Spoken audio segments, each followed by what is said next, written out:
안녕하세요. 저는 이쁜 딸랑구 하나를 두고 있는 엄마입니다. 최근 들어 경험하게 된 유튜브 세상에 신기해하며 이 채널 저 채널 구독을 하고 있는 중인데요. 도중에 발견된 이 사연 채널에 유독 저의 흥미를 끄는 요즘입니다. 사람들이 허심탄회하게 자신의 인생사를 이야기하는 것이 저에게 용기를 주더라고요. 이야기를 쓸 용기요. 사실 지금부터 제가 이야기하려는 사연은 TV 채널이나 그런 곳에 제보해야 할 사연이긴 한데요. 일을 크게 키우기보단 그냥 저의 힘들었던 마음을 토로하고 위안받고 싶은 마음이 더 커서 이렇게 컴퓨터 앞에 앉았습니다. 독수리 타법으로 힘겹게 치는 글이기에 끝까지 잘 들어주셨으면 좋겠습니다. 먼저 저는 이 사건을 이야기하기 전에 제가 겪은 시댁을 먼저 말씀드려야 할 것 같은데요. 먼저 저희 아버님은 남다르신 분이었답니다. 저희 시어머니는 남편이 어렸을 적 돌아가셨기에 제가 만나뵐 수 있는 분은 아버님 뿐이었는데요. 처음 아버님을 만났을 때 인상이 무서우셨어요. 어쩐지 말 한마디 한마디 속에 칼이 베어져 있는 느낌이었습니다. 가만히만 계셔도 카리스마가 절로 풍겨져 나왔는데요. 알고 보니 경찰직에 오래 계셨던 분이었어요. 그래서인지 말씀 한마디를 하셔도 약간 얼게 만드시는 부분이 있더라고요. 반면에 저는 약간 성격이 소심하고 잘 위축되는 편이라 그런 분들 앞에 서면 곧잘 주눅이 드는데요. 시아버지니 얼마나 더 어려웠겠어요. 특히 저희 시아버지는 체격도 크고 그 시대 어르신들답지 않게 손이나 발도 굉장히 크신 편이었어요.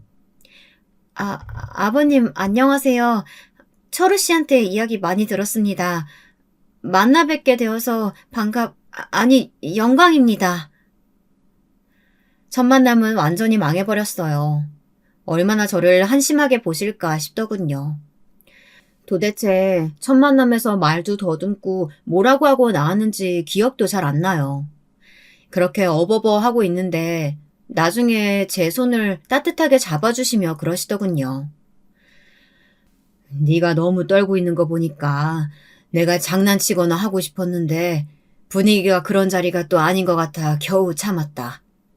근데 사실 난 편한 사람이니까 언제든 격이 없이 대해줘라. 네, 아버님. 그리고 참고로 며느리 들어오기만을 엄청 기다렸던 사람이야. 절대 시집살이 이런 건 일절시킬 생각 없고 그저 너희만 잘 살면 되는 거니까 부담 갖지 말고 신경 쓰지 말아라. 전화 연락 이런 것도 하지 마. 아버님을 겪어보며 알게 되었지만 무척 유머러스한 분이셨습니다. 일상이 농담이라고 할 정도로 시종일관 유머를 던지셨어요. 그런데 그게 왜 그렇게 웃기던지 웃다 보면 어느새 시간이 가 있더라고요. 보통 시댁에 오면 언제 시간이 흘러가나 시계만 본다는 며느리들도 있다고 하던데 저는 외려 그 반대였죠. 시아버님 농담 속에 배어있는 따뜻함도 좋았고 저를 은연중에 배려해 주시는 모습도 인상적이었습니다.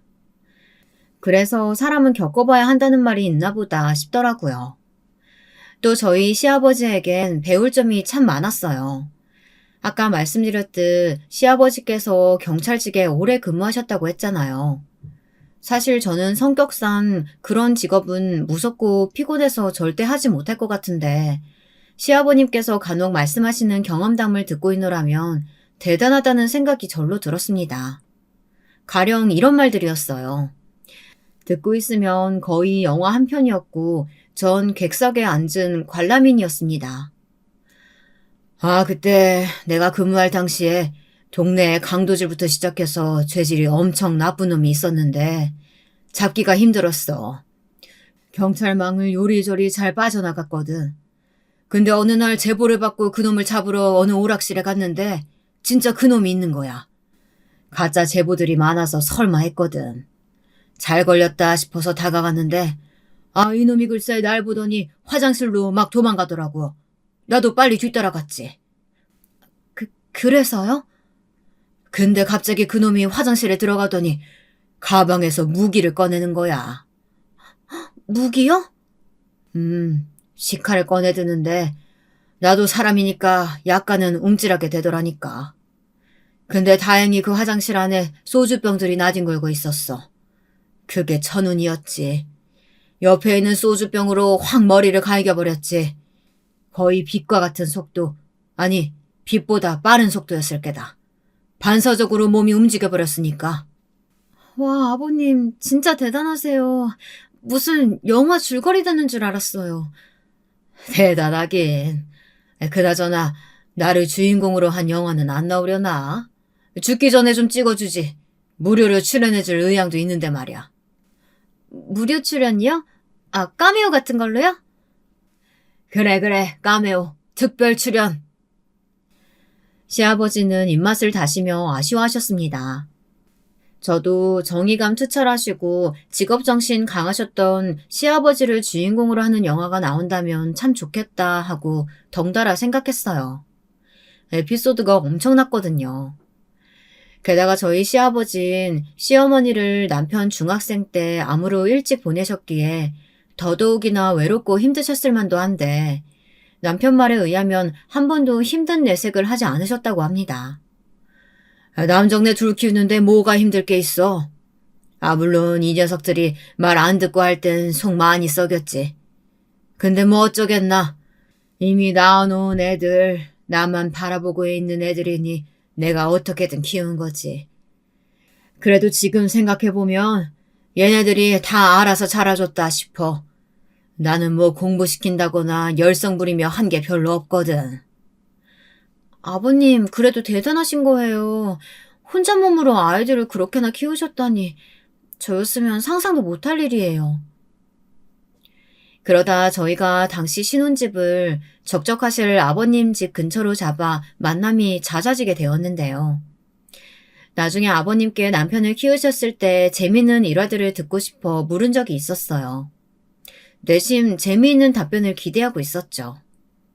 그런데 이때 시아버지께서 약간 말씀을 하시다 흐리신 부분이 있었는데 바로 저희 남편과 관련된 것이었답니다.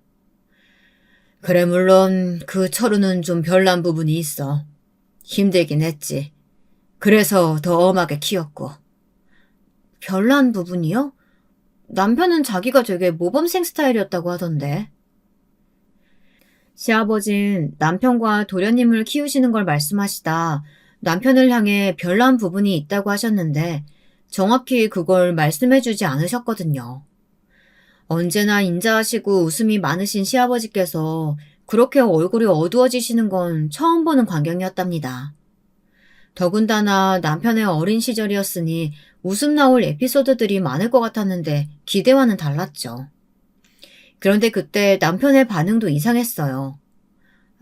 우리 이제 안 가? 슬슬 늦었으니까 가야지. 그래.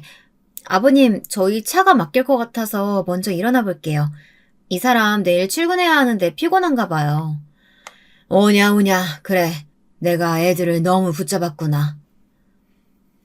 피곤한 기색이 일절 없던 남편이 갑자기 너무 피곤하다며 일어서자고 하는 바람에 자리에서 일어나게 되었습니다. 그래서 그 상황은 흐지부지 되어버렸죠. 시아버진 저희를 바래다 주시면서도 약간 표정이 이상했습니다. 그게 제 마음에 이상하리만치 오래 남았죠. 나중에 오늘 사연을 쓰게 된 그 사건이 일어났을 때도 곰곰이 돌이켜보니 그때의 시아버지 얼굴이 생각나더라고요. 도대체 남편은 어렸을 적 어떤 사람이었을까 궁금해져서 그날 그렇게 자리가 파하고 나서도 저는 몇 번 남편이나 혹은 도련님에게 어린 시절 뭐하고 지냈는지 물어본 적이 있었어요. 그런데 그때마다 남편은 다신 묻지 못할 만큼 서늘하게 답했어요. 질문할 여지조차 주지 않는 답으로요. 뭐 별거 없었어. 왜 그런 걸 물어 쓸데없이. 하하, 저희 형은 그냥 혼자 있는 걸 좋아했어요. 나중에 도련님에게서 들은 정보는 그게 다였습니다.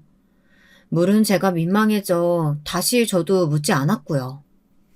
그러다 평소 저를 아껴주셨던 시아버지께서 저를 따로 부르시는 일이 있었는데요. 이날 너무나 충격을 받아 말을 잇기가 쉽지 않았답니다. 사실 시아버지께서는 그 나이 때 남성분들답지 않게 디저트 카페에 가거나 하시는 일을 좋아하셨어요.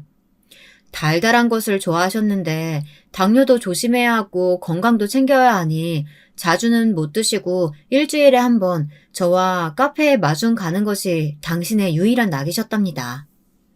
그날도 시아버지께서 저와 함께 카페에 가고 싶으신가 보다 하고 새로 산 원피스를 입고 대구로 향했죠. 근데 얼굴 표정이 무거우시더라고요. 아버님, 무슨 일 있으세요? 오다가 새로 생긴 카페 발견했는데 빵이 무척 맛있어 보이더라고요. 거기 가면 될 것 같은데. 아유, 왜 이렇게 안색이 안 좋으세요? 저 아가, 일로 앉아보거라. 무거운 기색으로 제게 곁에 다가와 앉아보라는 시아버지의 말씀에 덩달아 가슴이 무거워졌습니다. 어딘가 심상치 않다는 생각이 들기 시작했죠. 역시나 덤덤하려 애쓰는 시아버지의 말씀 속엔 충격적인 내용이 담겨 있었어요. 너무 놀라지 말고 들어라. 아무래도 당분간 너랑 하는 나들이는 못 갈 것 같구나. 저기, 내가 병원에 입원을 좀 해야 할 것 같아. 위암이라고 하더구나. 네? 순간 너무 놀라 말을 잇지 못했습니다.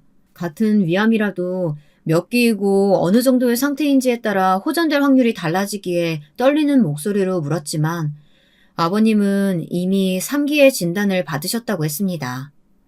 절제술 수술을 받고 항암도 해야 하는 상황이었죠. 저는 이미 친정엄마께서 위암을 앓으셨던 적이 있었던 터라 사실상 3기라는 말을 들었을 땐 심장이 철렁했어요.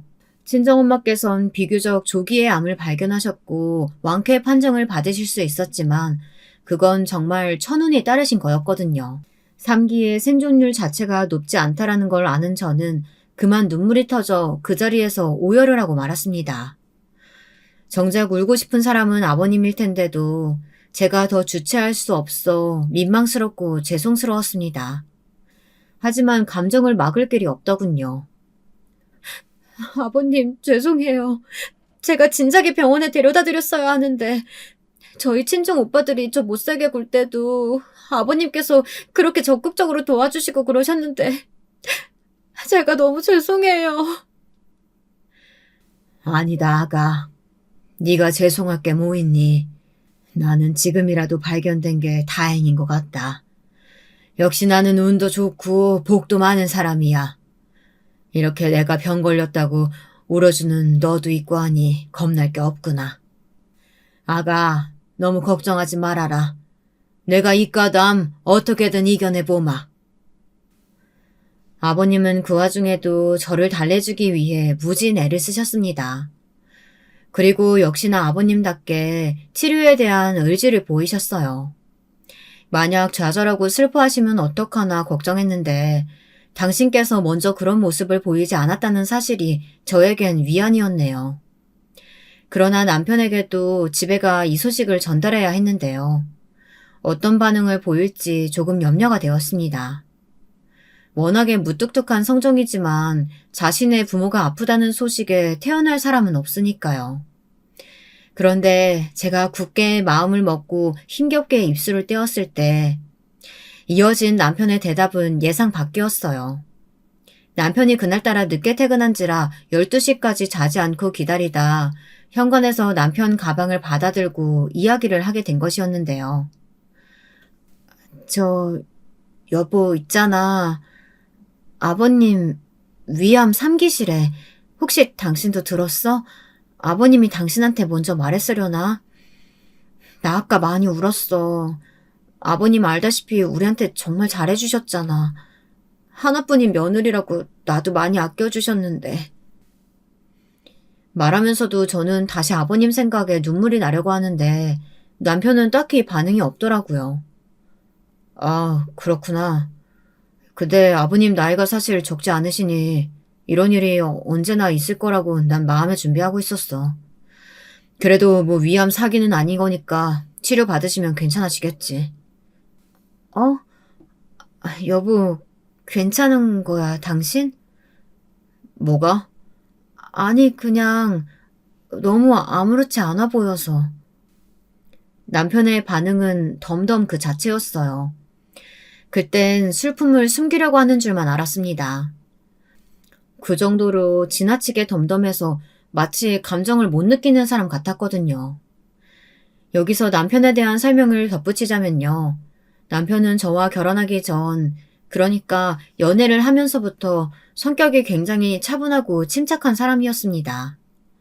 소심 위에다 감정도 오르락내리락 하는 저와 달리 무슨 위기 상황이 닥치든 이성적인 태도를 유지하는 사람이었죠. 저희는 같은 회사에서 일을 하던 사원 사이였는데요. 저는 그런 남편의 모습에 반했고 제가 먼저 좋아해서 고백도 먼저 하게 됐어요. 남편은 싫지 않았는지 받아주는 모양새를 취했고요. 그렇게 불같지도 그렇다고 어른 같지도 않은 미적거리는 연애를 하다가 저희는 나이가 30이 넘어 결혼을 하게 된 것이었죠. 이때 프로포즈는 의외로 남편이 했습니다. 제가 의외로라는 말을 쓴 거를 보면 눈치채셨겠지만 그만큼 남편은 살뜰하다거나 다정하다거나 그런 사람은 아니었어요. 감정을 표현하는 것에 익숙하지 않은 사람이었어요. 청혼 역시 나랑 결혼해줘 이 짧은 말이 전부였습니다. 전 그 말을 듣고 방방 들떠 좋다며 친정집에 소식을 알렸고요. 여보, 울고 싶으면 울어도 괜찮아. 마음 안 좋으면 연차 내도 되고. 당신 요즘 무리해서 일하긴 했잖아. 아니, 그럴 필요까지는 없어. 힘들지 않아. 그리고 아버지 아프시다고 회사를 왜 쉬어? 어? 어른들 아프신 건 뭐 당연한 거잖아. 어쩔 수 없는 거고. 그때 남편이 정말 순진무구한 눈동자로 왜 쉬어? 라고 묻는데 약간 소름이 끼쳤습니다. 왜인지 모르겠지만 정말 이해하지 못하겠다는 얼굴이었거든요. 부모가 아프다는 것과 자신이 무슨 상관인지 모르겠다는 그런 얼굴이요. 아마 그때부터였을 겁니다. 제가 남편을 다르게 바라보기 시작하게 된 것이요. 저는 아기 계획도 지우고 일단은 제가 사랑에 맞지 않던 시아버지 옆에서 열심히 병원도 데려다 드리고 암에 좋은 것들도 갖다 드리며 항암 치료로 입원하시는 동안 곁에 있어 드렸어요. 다행히 그 과정을 저만 해낸 것은 아니고 도련님도 도와주셨고요. 저는 도련님과 많은 이야기를 나누었는데요. 사실상 가끔 명절에나 보니 친해질 기회가 없었는데 이때 비로소 말을 트게 된 것이었죠. 남편하고 연년생이고 하니 많이 싸우시면서 컸을 것 같았는데 도련님 성격이 너무 좋으셔서 지금도 보면 저희 남편 존중해 주시고 그러는 게 눈에 보여요. 늘 감사해요. 아, 도련님 요즘 스타트업 운영하신다고 했죠? 하루하루가 바쁘실 텐데 도련님 없었으면 어쩔 뻔했을까요? 도련님 오셔서 덕분에 아버님도 힘이 많이 나시는 것 같아요. 아니에요, 형수님. 당연한 일인데요. 형수님이야말로 저희 아버지 잘 모셔주셔서 제가 더 감사하죠. 근데 저 형수님, 형은 많이 바쁜 거죠? 통 안 보여서요. 며칠 전에 연락했더니 전화도 안 되더라고요. 네, 저도 이 사람이 왜 이러는지 모르겠어요.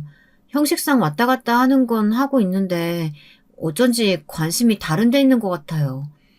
집에 들어오면 뭘 하는지 컴퓨터만 보고 있고 그렇다고 딱히 게임을 하는 것 같지도 않은데 왜 그럴까요? 글쎄요. 저도 모르겠지만 형이 혹시 뭐 다른 이상한 행동하는 건 없을까요? 특이한 행동 같은 거요. 특이한 행동이요? 어떤 걸 말하는 건데요? 아, 아니에요. 말이 헛나왔나 봐요. 당시 도련님은 저런 이상한 말을 남겼어요. 제가 남편에 대한 불만을 늘어놓자 저보다 더 어두운 얼굴이 되어서는 혹시 특이한 행동을 하냐고 묻더군요. 제가 대묻자 다시 자기가 잘못 말했다며 말을 급히 취소하고요. 이상했습니다. 갑자기 확 일어나서 먹을 것을 좀 사오겠다며 뚜벅뚜벅 걸어 나가는데 느낌이 싸했어요. 나중에 남편에게 병실에 자주 들러달라고 요청했는데 남편은 회사 프로젝트가 바쁘다고 하더라고요. 이번 프로젝트가 꽤 중요해서 그래. 나도 내가 여력되면 어떻게든 가겠지만 상황이 안 되네. 당신이 힘써주니까 고마워. 이건 그 답례야. 평소 한 문장 이상 잘 말하지 않는 남편이 그땐 자신도 미안했는지 제게 설명을 해가며 비싸 보이는 팔찌까지 선물하는데 나비 모양이 달려있는 팔찌였습니다. 꽤 예쁜 팔찌였어요. 근데 그 팔찌를 보다 문득 도련님 말이 스쳐 지나가면서 혹시 남편이 딴 데에 눈이 팔려 있는 건 아닐까 이런 생각이 들더라고요. 외도요. 남편의 야근이 유독 많은 것도 수상했고요. 남편의 무뚝뚝한 성격을 누가 좋아해 줄까 싶기도 하지만 남편의 외모가 괜찮은 편이었거든요. 실제로 회사에 있을 때 저만 남편을 좋아하는 것도 아니었고요. 그때부터 저는 남편이 외도를 하고 있을지 모른다는 생각에 남편만 보면 가슴이 벌렁벌렁 뛰기 시작했어요.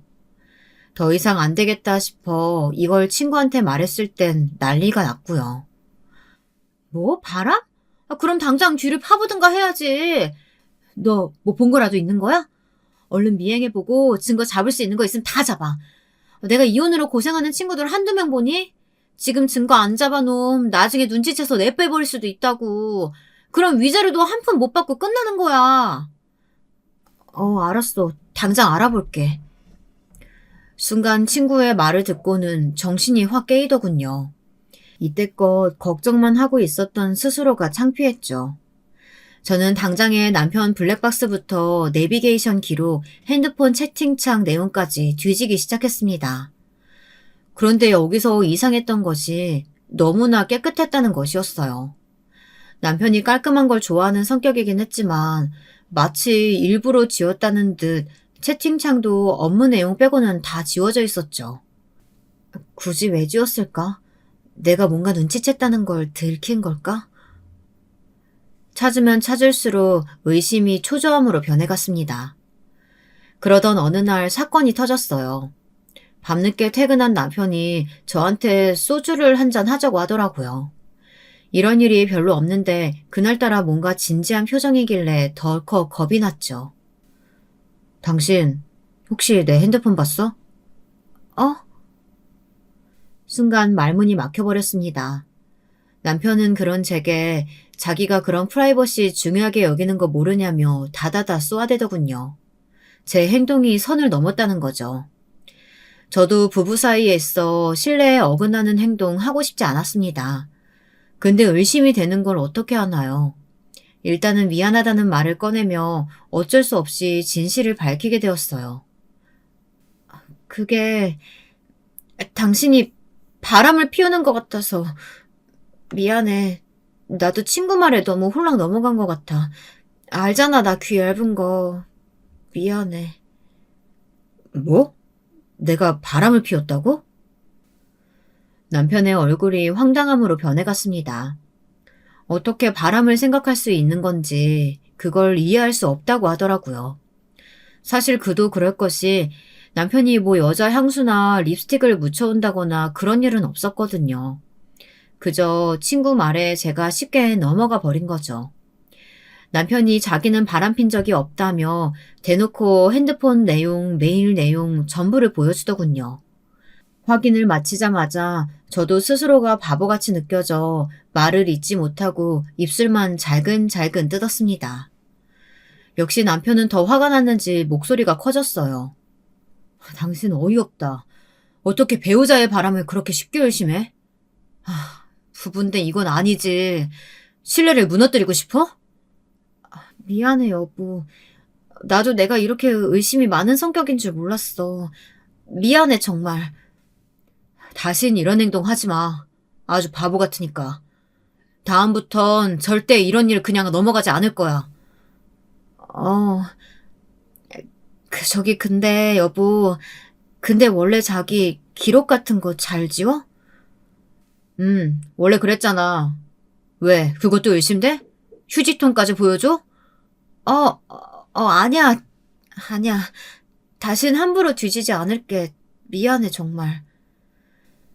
제가 100배 빌고 사과함으로써 결국 일은 그렇게 마무리되었어요. 남편 역시 더 이상 분란을 만들고 싶어 하지 않는 것 같아 넘어갔죠.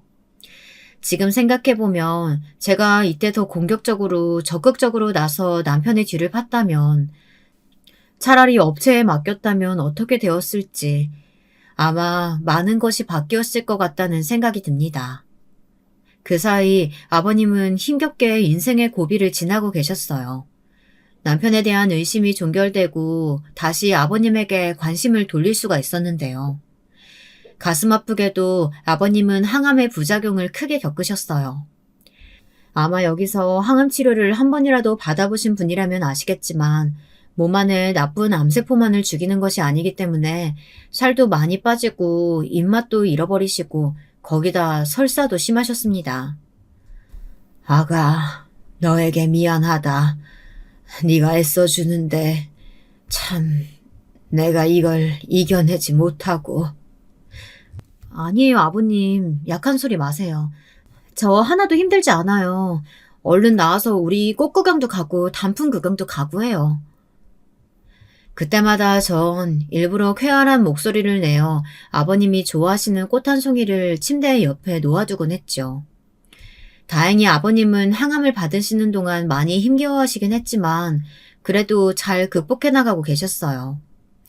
그리고 드디어 항암 치료가 다 끝났을 때 저희에게 한 가지 선언을 하셨는데요. 그것은 제게 많이 섭섭한 소식이었어요. 바로 시골로 내려가겠다는 것이었습니다. 공기 좋은 곳으로 가 요양을 할 겸 쉬고 싶다시는 게 요지였어요. 아파보니 알겠더구나. 내가 세상 쓸데없는 것에 너무 많은 신경을 쓰고 살았다는 것을. 진즉 좀 스트레스 덜 받고 건강 신경 쓰며 살면 좋았을 걸 말이야. 세상 만사 그래도 즐겁게 살았으니 죽어도 후회는 없을 거라 생각했는데 막상 죽음 앞에 부딪혀보니 후회되는 것들 천지였어. 얘들아, 뭐니 해도 건강이 최고란다. 그리고 어느 정도 즐기며 살아야 돼. 나는 이걸 지금에서야 알았지만 너희들은 일찍 깨닫고 스트레스 받지 말고 건강 챙기며 살아야 한다. 아무쪼록 나는 내려갈 테니까 가끔 휴식 필요할 때 내려와서 나랑 떠들고 가거라. 아버님, 정말이세요? 정말 결정하신 거예요? 전 너무 서운했어요. 제게 결혼 생활 내내 많은 지지자가 되어주셨던 분이 곁을 떠나간다는 생각에 외로움도 한켠 들더라고요. 그만큼 아버님은 제게 의미가 깊었던 분이었습니다. 하지만 아버님은 그 한 말씀을 남기시고 집을 처분하신 뒤 빠르게 시골로 내려가셨습니다. 사람 만나는 것도 좋아하시고 여기서 친구분들도 꽤나 많으셨는데 그 모든 걸 다 처분하고 내려가실 정도면 건강을 잃으시면서 느끼신 게 큰 것 같았어요. 그 후 도련님이 결혼할 여자를 데려와 장가를 가고 또 저희 사이에도 아이가 생기면서 인생은 아무렇지 않게 굴러가기 시작했습니다. 저와 남편은 사실 임신을 위해 딱히 크게 노력한 건 없었는데요. 제가 체질적으로 임신이 잘 되는 체질이었던 건지 마음을 먹으니 쉽게 아기씨가 들어서 버렸어요. 친정엄마는 축복 중에 그런 축복이 없다며 동네에 잔치를 열 기세였어요. 네 오빠들 중 정상이 하나도 없어서 내가 마음고생만 오지랖게 했는데 너라도 임신하고 손주 소식 들고 오니 얼마나 기쁜지 몰라. 아이고 우리 딸 장하다 장해. 기특해. 물론 아버님 역시 굉장히 좋아하셨습니다. 아버님은 공기 좋고 물 좋은 시골에서 간간히 소식을 전하곤 하셨는데 가끔씩 직접 농사 지으신 채소들을 보내기도 하셨어요. 제 임신 소식을 듣곤 뭐? 아니 정말이냐? 나한테 손주가 생긴다고? 아이고 하늘이 나를 살리신 것만도 감사한데 또 이런 감사한 소식이 있었구나. 아들일까 딸일까 너무 궁금하네. 그러지 말고 내가 조만간 니들 사는 곳에 한번 가마. 우리 둘째 놈하고 다 같이 모여서 식사라도 함께 하자. 이렇게 말씀하시며 서울로 냅다 오셔버렸죠. 제가 입덧이 좋아졌을 시기 오셔서 그날은 오랜만에 아버님과 즐겁게 못다한 수다를 떨며 회포를 풀었답니다. 사실 아버님이 시골에 계시니 전보다 교류가 적어졌고 예전같이 어디를 같이 다닐 기회가 없어 아쉬웠는데 얼마나 좋던지요. 마치 오랜 친구를 만난 것 같았습니다. 그런 마음에 종일 떠들고도 하룻밤만 자고 가라고 조르게 되었어요. 그런데 그때 남편이 저를 구석으로 끌더라고요. 저기, 꼭 아버지 우리 집에서 재워야 돼? 어? 그게 무슨 말이야? 아버님 반년 만에 보는 거잖아. 왜? 여기서 재우시면 안 될 이유라도 있는 거야? 아니, 그건 아니고, 아, 나는 좀 불편해서. 당신이 아버지가 불편하다고? 아니, 왜? 처음 듣는 황당한 소리였습니다. 전혀 누군가를 불편하게 할 시아버지가 아닌데, 갑자기 남편은 왜 이러는 것일까요? 제가 따져 물으니 절대 답은 해주지 않고, 자긴 불편하니 내보내란 말만 하더군요. 그러다 결국 제가 의견을 물으지 않으려 하자, 그럼 제 마음대로 하라며 토라진 듯 뒤를 도는데 황당했죠. 보통은 제가 저희 친정엄마를 데려온다고 하거나 할 때 이런 상황이 발생하잖아요. 그리고 정말 이해가 안 됐던 건 실제로 나중에 저희 친정엄마가 저희 집에서 아이를 봐주겠다고 일주일이나 머물고 가신 적이 있었는데요. 그땐 남편이 별 불편한 기색을 비추지 않았거든요. 여러분들이라면 이해가 가시겠어요? 딱히 남편과 시아버지 사이 드러나는 갈등이 없었는데 말이죠. 그리고 그때 시아버진 저희 사이에 작은 실랑이가 있는 것 같으니 도리어 약간 불편해하시며 그렇게 마음이 찝찝한 채로 그 다음날 아침 배웅을 하게 되었습니다. 아버님 자주 오셔야 돼요. 아니 아버님이 오시는 게 아니라 제가 자주 갈게요. 아기 낳고 손주 보여드리러 갈 테니까 건강히 계세요. 화투 너무 많이 치지 마시고요. 담배는 절대 안 되는 거 아시죠? 알겠다, 알겠어. 우리 며느리 아니면 누가 내 걱정해 줄까 몰라. 그나저나 다음에 시골 오면 내가 소개시켜 줄 사람이 있어. 이쁜 사람이 있는데 사람이 야무지고 착실해. 우리 집 논반일도 잘 도와주고. 꼭 소개시켜 줄게. 어머나, 세상에 그새 만나시는 여자가 있으셨던 거예요? 역시 멋쟁이 아버님. 꼭 소개시켜 주세요. 제가 엄청 싹싹하게 대해드릴게요.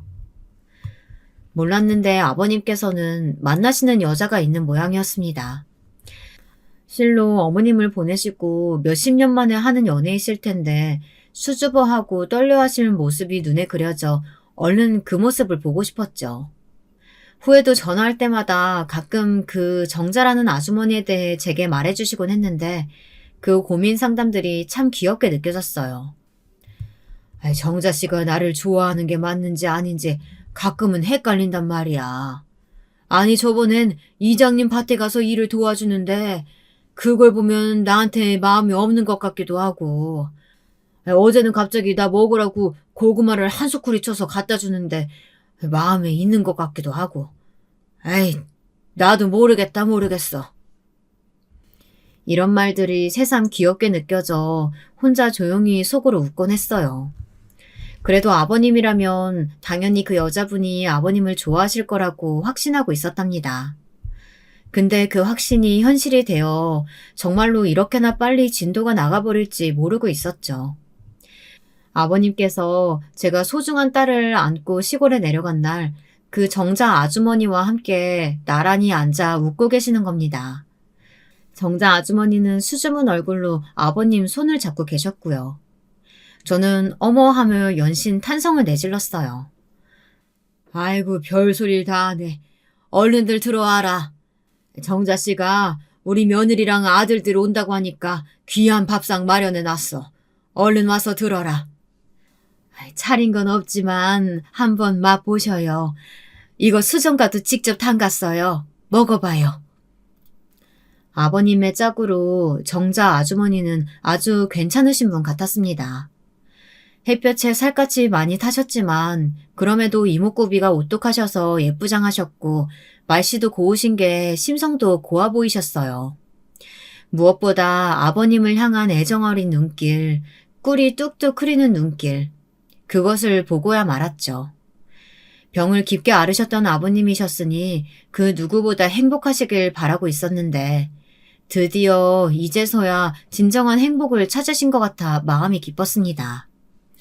그런데 딱 한 사람, 여기서 이 관계에 별 관심 없는 건 남편뿐이었어요. 남편은 이날 원래 일 때문에 못 온다는 걸 제가 억지로 끌고 와서 그런지 종일 노트북과 핸드폰만 볼 뿐이었어요.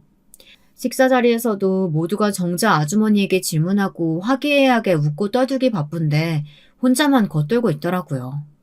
나중엔 제가 다 외려 민망해서 남편을 끌고 가 말 좀 하라고 보챘습니다. 입에 지퍼 잠갔어? 왜 그래? 우리 운수까지 데리고 왔는데 진짜 이럴 거야? 아니, 내가 말했잖아. 회사 일 바쁘다고 그러니까 왜 무작위로 사람을 끌고 내려와. 아, 당신 말 참 이쁘게 한다. 오랜만에 보는 아버님한테 그러고 싶어?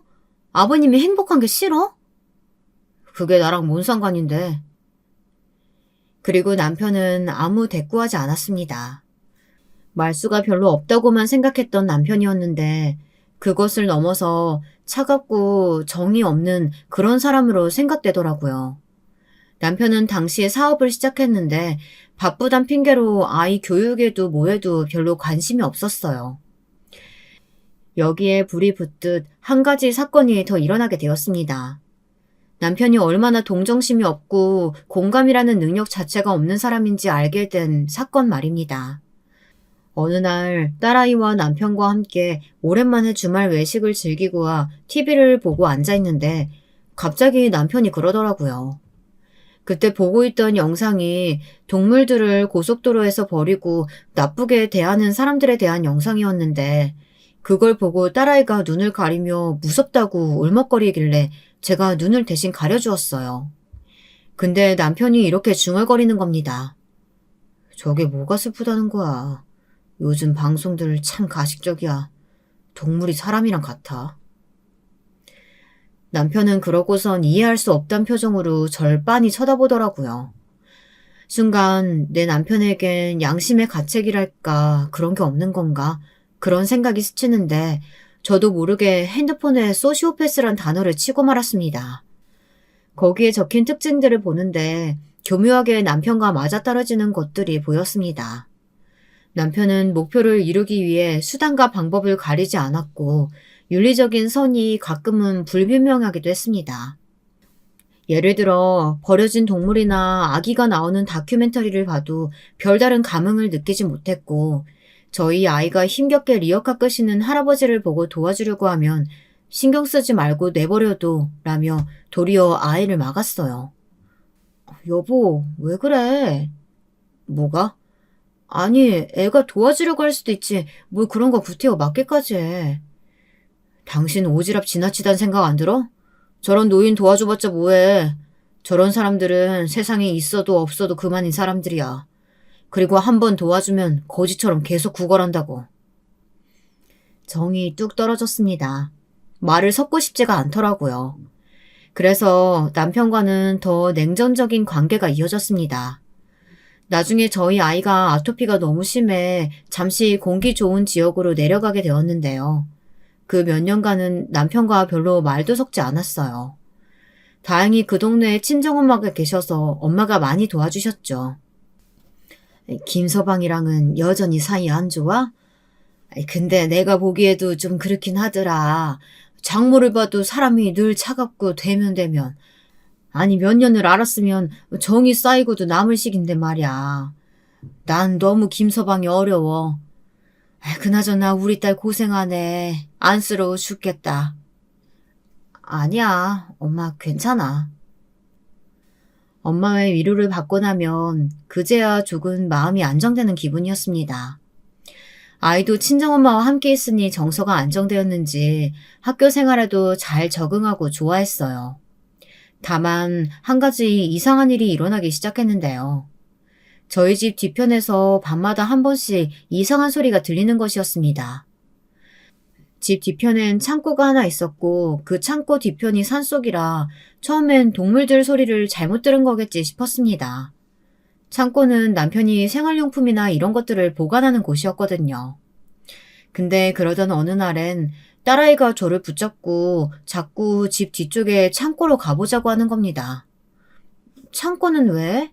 엄마 바빠, 밥 해야 돼. 엄마, 창고에서 자꾸 이상한 소리 들린단 말이야. 나 무서워.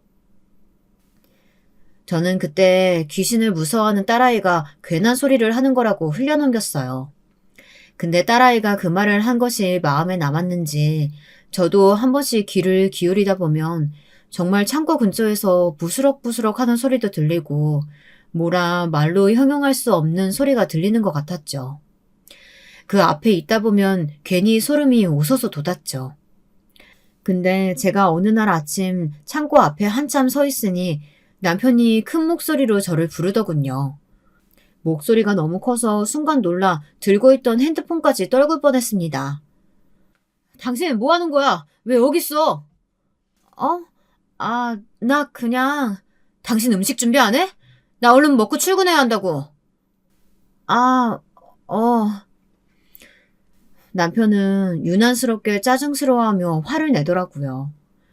평소야 아침밥 준비가 늦는다고 화를 내는 사람이 아닌데 그날따라 그러는 것이 마치 뭔가를 들킨 사람 같았어요. 들키지 말아야 할 것을 들킨 그런 느낌을 받았죠. 저는 남편의 만류에 곧장 집으로 갔지만 그 뒤에서 남편이 창고문을 단단히 잠그는 소리가 들려 저도 모르게 발길을 멈췄습니다. 왜 저렇게 예민하게 구는 거야? 뭐가 있다고 저기. 처음엔 단순히 짜증이 났지만 밤새 남편이 자물쇠를 잠그는 소리가 잊혀지지 않았어요. 특히 밤이면 더 생각이 났습니다. 어느 날은 창고 안을 슬쩍 들여다볼까 생각하기도 했습니다. 하지만 어처구니 없는 생각이라고 여기며 스스로 고개를 가로저었죠. 아마도 저는 이때 분명 어떤 직감을 느꼈지만 무시하려고 했던 것 같습니다. 무언가 엄청난 것을 알게 될까봐 그걸 두려워하는 마음이 작동한 것 같아요. 하지만 그러던 어느 날 딸아이가 저를 부르는 소리가 들렸어요. 곤히 자고 있는 저를 흔들어 깨운 딸은 자꾸 무서운 소리가 난다며 제 품으로 파고드는 겁니다. 소리? 무슨 소리가 난다는 건데? 엄마, 집 뒤쪽에서 자꾸 이상한 소리가 나. 나 못 자겠어. 엄마 아빠랑 잘래. 딸 방은 집 뒤편이랑 더 맞닿아 있어 유독 더 그런 소리들을 많이 듣는 것 같았어요. 결국 저는 딸 방을 저희 방과 바꿔주었죠.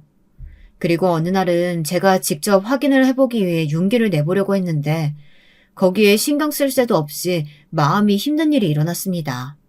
도련님에게서 어느 날 연락이 와서 잠깐 서울로 가 커피숍에서 자리를 잡고 이야기를 나누게 되었는데요. 도련님이 저를 보자마자 무서운 얼굴로 바뀌더군요. 제가 아버지 안색이 안 좋은 것 같아서 병원에 데리고 갔는데 암이 재발되었다고 이번엔 전이까지 다 돼서 손 쓸 방법이 없다고 해요. 아버지가 항암하실 수 있는 체력도 안 될 것 같고 일단 형수님께 소식 전해야 될 것 같아서 이렇게 뵙자고 했어요. 아버님이요? 정말이에요? 눈물을 글썽거리는 도련님 말 속에 저는 또 한 번 무너지는 것 같았습니다. 결국 아버님은 호스피스 병동으로 가게 되셨고 저는 이제 아버님의 마지막을 정말 준비해야 한다, 이별을 준비해야 한다는 것을 깨달았습니다. 나는 괜찮다. 너무 걱정하지 마라. 그나저나 니들이 나보러 온다고 고생일까봐 그게 더 걱정스럽구나. 큰애도 그렇고 다들 바쁠 텐데. 아니에요, 아버님. 그게 뭐가 걱정이에요. 아가야, 나는 언젠가 이렇게 될 줄 알았다. 그러니까 너무 슬퍼하지 마라. 이만큼 누리고 살았으면 됐지. 뭘 더 살겠다고 욕심을 부리니. 이 정도면 충분해. 정자 씨도 만났고 우리 복덩이 며느리도 얻었고 손녀도 보았고 됐다. 아버님은 그날따라 미련이 없어 보이셨어요. 뭐랄까 체념을 하신 듯 보이셨습니다. 그저 자신의 운명이니 덤덤히 짊어지고 가겠다는 것 같았어요. 그 앞에서 전 아무 말을 할 수가 없었습니다. 그저 병실에서 나오며 복도를 걸어가는 내내 시야가 뿌얘질 정도로 울었을 뿐이었죠. 아버님은 끝까지 남편 걱정도 중간중간 하셨지만 남편은 정작 찾아오지 않았습니다. 정작 아주머니가 옆에 계시다는 게 다행이었죠. 그리고 아버님은 찾아뵐 때마다 점점 눈에 띄게 쇠약해지시더니 마지막 임종을 맞이하기 직전이 되자 저를 따로 부르셨어요. 네, 아버님, 저 왔어요. 아버님 며느리 왔어요. 아가, 너에게 할 말이 있다. 이거 꼭 잊지 말아야 한다. 나 믿지? 더듬더듬 쇳소리를 내뿜으며 힘겹게 하시는 말씀에 무슨 말인가 하고 귀를 기울였는데 아버님이 한 말은 이해할 수가 없었습니다. 제가 생각한 것이 전혀 아니었거든요. 네 남편 뒤를 꼭 봐봐. 네? 아버님, 그게 무슨 말씀이세요? 이상하다. 이상해. 왜 저에게 굳이 그 말씀을 하신 것일까? 그것도 돌아가시기 직전에요. 아버님은 유언으로 그 말을 남기시곤 그날 밤 세상을 떠나셨습니다. 장례식을 치르면서도 아버님이 남기신 유언이 머릿속을 떠나지 않았어요. 그러다 아버님 장례식을 다 치르고 도련님 동서와 잘 마무리하고 집으로 돌아왔는데 친정엄마가 저를 달래주시겠다고 집에 와 계셨어요. 엄마, 나 괜찮으니까 집에 가 계셔. 나 혼자 있을 수 있어. 정말 괜찮겠어? 나 괜찮아. 저는 저도 모르게 엄마를 집으로 돌려보냈습니다. 그리고 발걸음을 옮겨 집 뒤편의 창고로 향했습니다. 저번 날부터 딸아이가 이상한 짐승 울음소리가 들린다고 했던 그 창고요. 저는 창고로 향하며 그 문고리를 잡을 때까지 제발 아니길 바라는 심정이었던 것 같습니다. 이건 내 망상일 거야, 내 착각일 거야 하면서요. 하지만 창고문을 열자마자 닥쳐온 광경은 제가 도통 감당해낼 수 있는 것이 아니었습니다. 바로 모녀가, 그것도 엄마 쪽은 옷이 다 찢어진 채로 딸을 끌어안은 채 저를 쳐다보고 있었거든요. 구해주세요. 제발 구해주세요. 40대 중년으로 보이는 여자가 저를 보며 이렇게 외치고 있었습니다. 저는 털썩 주저앉아 어찌해야 할 바를 모르고 있었어요. 그러다 이내 정신을 차리곤 모녀 쪽으로 다가가 손에 잠긴 쇠사슬을 풀어주었습니다. 옷도 축혀 세워 올려주었고요. 어떻게, 언제부터 여기에... 당신 남편이 우리를 감금해놓고 짐승처럼 부리고 있었어요. 그 못된 새끼, 쳐 죽일 새끼가요. 얼른 경찰에 신고해줘요. 우리 좀 구해줘요. 우리 애가 많이 아파요. 도와주세요. 여자의 말에 여자아이를 보니 어린아이는 한눈에 봐도 삐쩍 말라 보이고 안색도 새파란 게 결코 상태가 좋아 보이지 않았습니다. 저는 다급히 112에 신고를 했고 곧바로 경찰이 들이닥치게 되었습니다. 그때부터 상황은 쭉쭉 흘러가게 되었어요. 알고 싶지 않았던 진실부터 남편에 대한 추악한 비밀까지 모두 선연히 펼쳐지게 되었습니다. 저는 참 이때 어떻게 다 버티고 서 있었는지 모르겠어요. 아마 딸아이와 엄마가 없었다면 그대로 정신을 놓고 싶었을 거예요. 일단 여러분들이 가장 궁금해하실 그 모녀의 정체는 남편이 좋아했던 여자였고 그 여자의 딸이었습니다. 남편이 다니는 술집 접대부였고 자기의 마음을 받아주지 않자 그대로 딸까지 납치해 감금해버린 것이었다고 진술했어요. 저는 그 인간 처음부터 이상했어요. 눈빛도 그렇고 저희 술집 단골이었는데 이상하게 팁을 많이 줘도 깨림직했어요.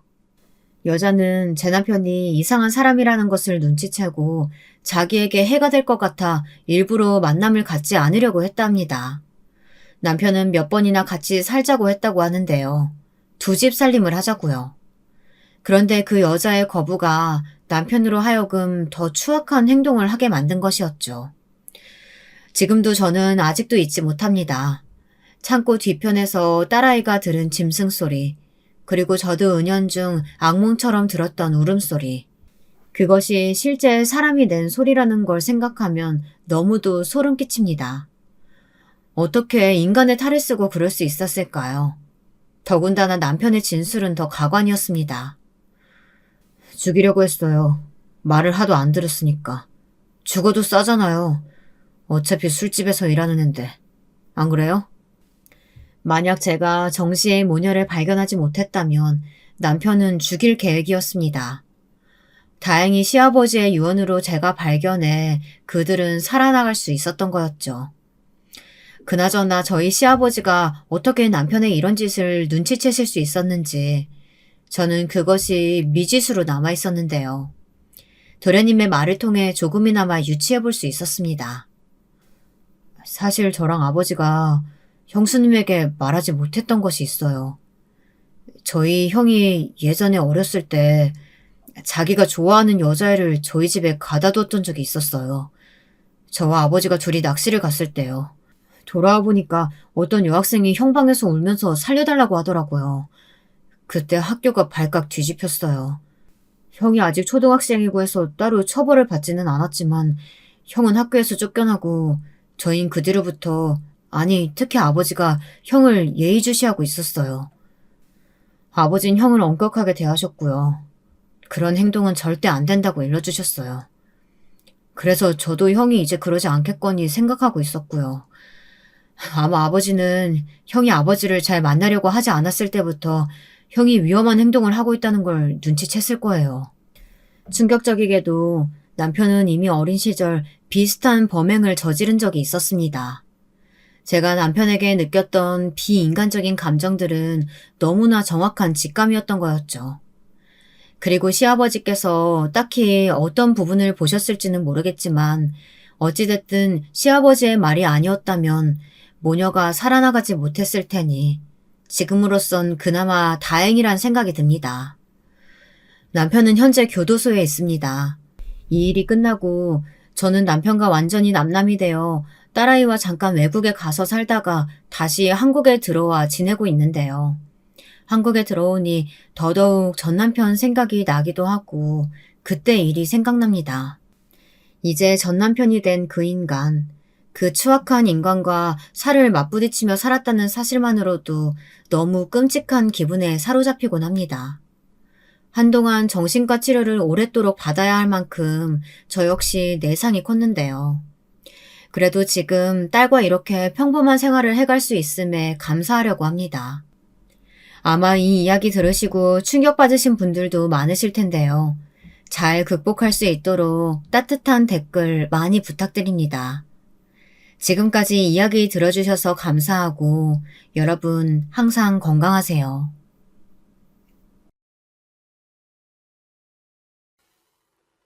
저는 유튜브를 즐겨보는 사람은 아니었는데요. 제 친구가 한번 봐보라며 보내준 이 사연 채널에 푹 빠져서 요즘은 사연 듣는 재미로 살고 있는 사람입니다. 물론 일할 때는 듣기가 힘들지만 일 끝나고 집에 와서 혼자 맥주를 마실 때마다 듣다 보면 시간이 금방금방 가서 좋더라고요. 아무쪼록 오늘은 제 이야기를 해드려야겠다 싶어 글을 쓰게 되었는데요. 어떤 분에겐 지루하실 수도 있겠지만 그래도 정성 들여 써볼 테니 끝까지 들어주셨으면 해요. 먼저 제 소개를 드리자면 저는 올해로 40대에 접어든 여성입니다. 3에서 숫자가 4로 바뀌니 섭섭하기도 하고 싫기도 한데요. 그래도 빠듯하고 늘 조급하게 살았던 20대를 생각하면 지금이 훨씬 나은 것 같아요. 그때를 생각하면 다신 돌아가고 싶지 않을 정도로 마음이 항상 힘든 시기였거든요. 저의 20대 중반부턴 청춘이란 말과 한참 거리가 있었어요. 남편은 힘들게 하고 주변을 마음 터놓을 것도 없고 여러모로 외롭고 쓸쓸했던 시기였어요. 그럼에도 저의 유년 시절은 행복했습니다. 저는 작은 소도시에서 자랐고 아래로 여동생이 하나 있어요. 그리고 저희 부모님은 제가 나고 자란 도시에서 오랫동안 중국집을 하셨어요. 아르바이트생을 따로 쓰지 않고 두 분이서 운영을 하시다 보니 바쁘셔서 어린 저와 동생과 놀아줄 시간이 별로 없으셨던지라 장녀인 제가 동생을 챙기곤 했죠. 부모님께서도 저를 믿고 동생을 맡기시기도 했고요. 근데 아무래도 어린 자매가 집에 있다 보면 심심하잖아요. 그래서 중국집에 가 손님들에게 괜히 말을 붙이기도 했고 음식을 나르기도 했어요. 아이고, 우리 준이가 일을 참 잘하네. 그러게나 말이야. 어린데도 벌써부터 엄마 일을 돕고 기특해 죽겠어. 어른들은 이런 저를 보면 칭찬을 해주셨는데 아마 그 칭찬이 듣기 좋아서 더 열심히 했던 것 같아요. 아마도 이때부터 사교성이 만들어지지 않았을까 싶은데요. 초등학교를 들어가서도 저는 아주 활발한 아이였어요.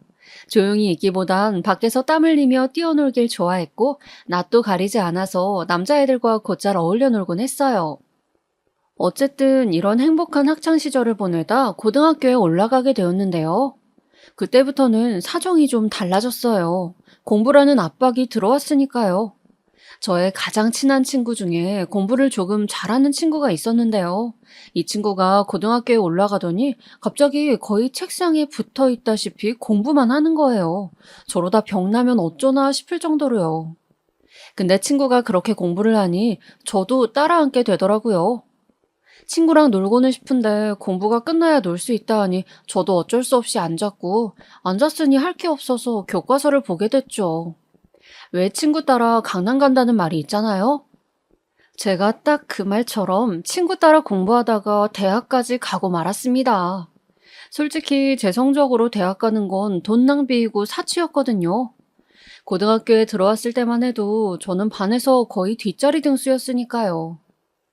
근데 그렇게 대학에 가니 부모님은 경설하며 떡을 돌릴 기세였고 덕분에 제 친구는 저희 부모님의 사랑을 듬뿍 받았습니다. 허나 제 성격이 어디 가나요? 대학에 가고 자유가 주어지니 저는 또 변했어요. 다시 활발하고 놀기 좋아하는 그 아이로 돌아온 거죠. 청춘의 자유. 저는 이걸 정말 말 그대로 즐기고 또 즐겼습니다. 나이트도 가보고 미팅도 하고 친구들과 바닷가로 여행도 가고 그러면서 말이죠. 그때 역시 학창시절처럼 참 즐겁고 낭만이 있던 때였어요. 더군다나 거기서 만난 남자친구가 저의 젊은 시절을 더 아름답게 만들어주었죠. 어느 날 친구와 무턱대고 떠난 경주 여행에서 모르고 길을 잃고 말았는데요. 그때는 지금처럼 인터넷 지도 이런 게 발달된 때도 아니었고 또 시골길이라 계속 헤매고 있었어요. 그런데 때마침 오토바이 한 대가 털털거리며 오더라고요.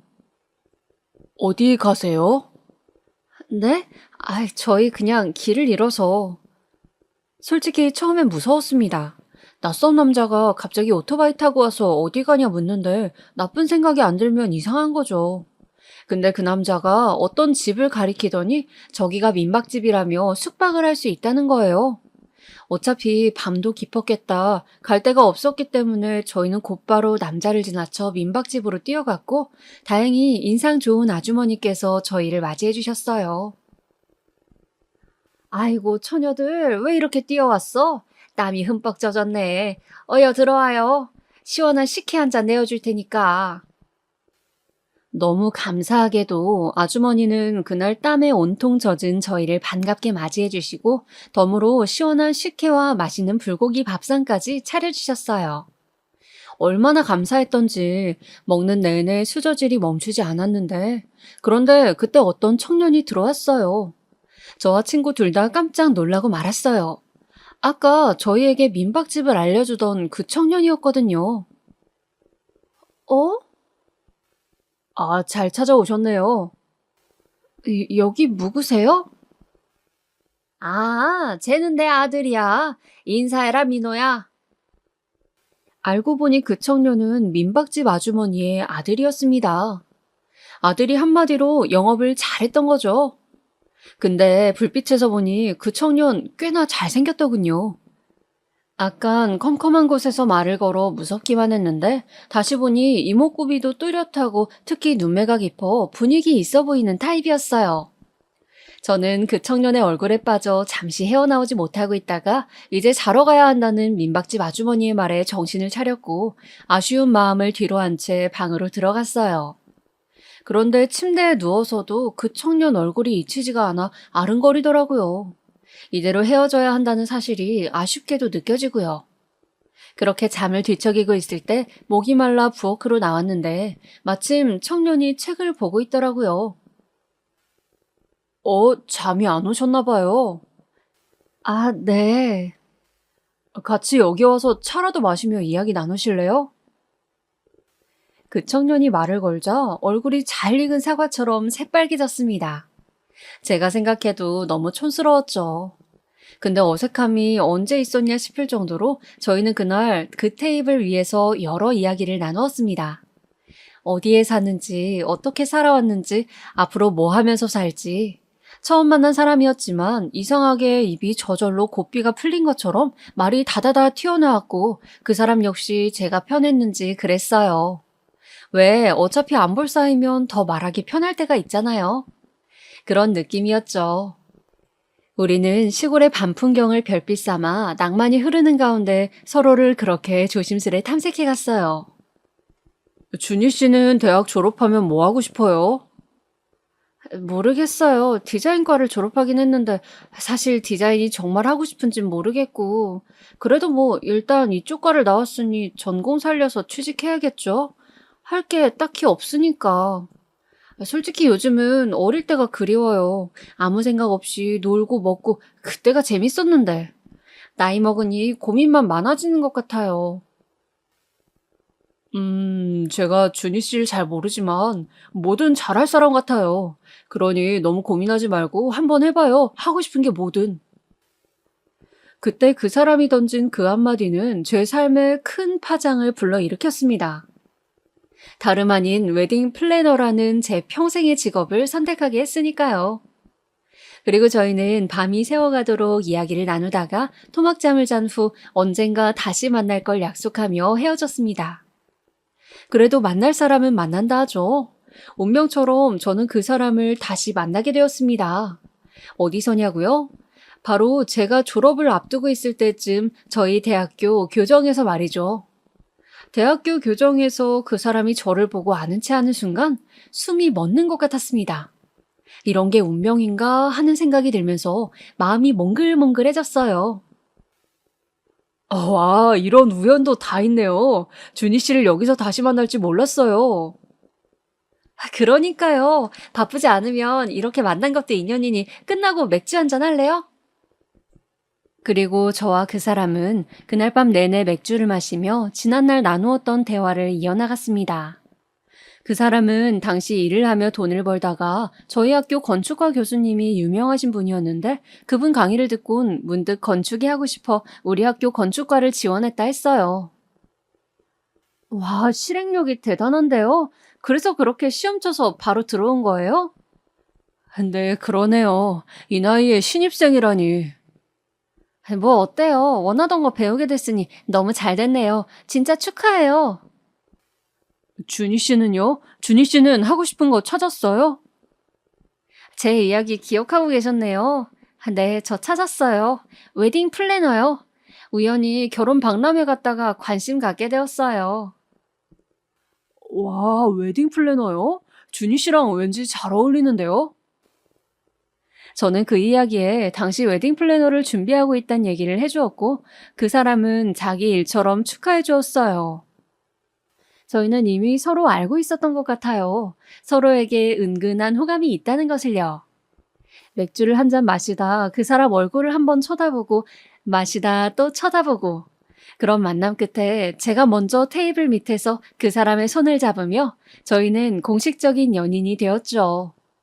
너무 매력적이었던 사람과 인연이 되어 삶을 함께 누리는 것은 솔직히 너무나 낭만스럽고 행복한 일이었습니다. 그리고 남자친구가 남편으로 이어지기까진 얼마 되지 않았어요. 저희는 1년 사귀다 바로 시어머니 되실 분을 뵈러 갔고 민박집 아주머니였던 시어머니는 당시 제 얼굴을 기억하고 있었던지라 무척 놀라하시며 반가워하셨어요.